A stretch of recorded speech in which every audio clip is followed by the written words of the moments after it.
Good morning, everybody. Sports, a presentation of the Chuck Edwards Sportscaster Club. On Friday night, the SWOSU Athletic Department held their Hall of Fame induction for the 2026 class. To start the evening off, President of SWOSU, Dr. Joel Kendall, told the story on how the school got their colors. 1905 talks about students voting to start an interscholastic group, and they petitioned and got recognized to be in the Oklahoma Interscholastic League. And they called that league up. They said, hey, we want to be in this. And they were granted, and they said, all right, we need football jerseys to play football this year. And the league said, absolutely, we'll send you jerseys. Only thing we got right now is blue and white. So that's how we got to be blue and white. The first inductee was Caitlin Dillon Bagwell, a record-holding former volleyball player and current assistant volleyball coach and athletic administrator. Being inducted into the SWOSU Athletics Hall of Fame is an incredible honor and one that really still doesn't quite feel real. What makes this recognition even more meaningful is that Southwestern has never stopped being my home. I don't just get to look back on my time here, but I get to come back every day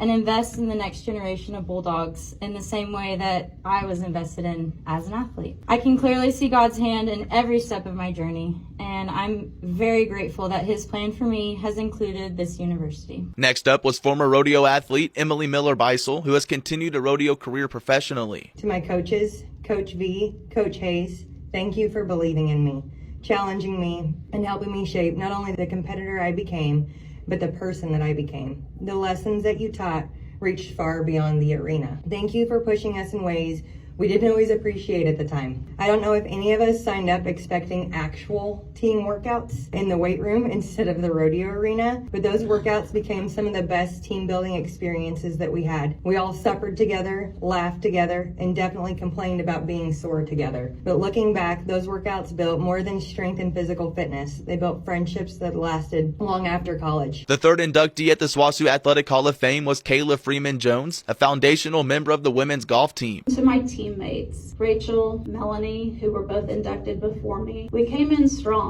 We had a very good team with the three of us and the other girls that made the team. You got to see some of those pictures, but we came in strong and very successful for a starting program. So because of them and their abilities, they pushed me to be a better golfer. So I'd like to say thank you to you guys. To close out the night was Pat Lewis, a football player from 1978 to 81. He tells us his recruitment story. Anyway, after I took the tour of the campus with Coach Gerke, Coach Macy set me down in one of these rooms in there, and he was a pretty intimidating guy, but he looked at me and goes, do you play like that every game? I go, sure I do, Coach. I did. And we handed the ball to Randy all the time. I, again, just ran around. So I go, yeah, I play like that all the time. He goes, well, we want you to come to Southwestern. Scared the hell out of me. I couldn't go anywhere after that because I shook my head. Yeah, I'll go out here. This was the 35th class inducted into the SWOSU Athletic Hall of Fame.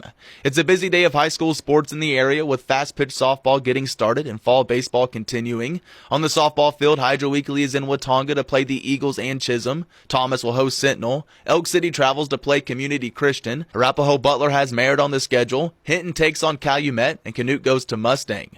On the baseball schedule, Okiba Sickles travels to Okarche. Hydro Weekly matches up with Arapahoe Butler. Hammond plays 2 against Granite and Blair. Fort Cobb sees Navajo, and Canute is set to play Sterling. Volleyball is another sport getting in gear. Today, Corn Bible Academy plays their first match against Sharon Mutual. And that's sports for your Monday morning. It's a presentation of the Chuck Edwards Sportscaster Club. Catch the Western Oklahoma Sports Podcast on Spotify, YouTube Music, Apple Podcasts, or Right.Media.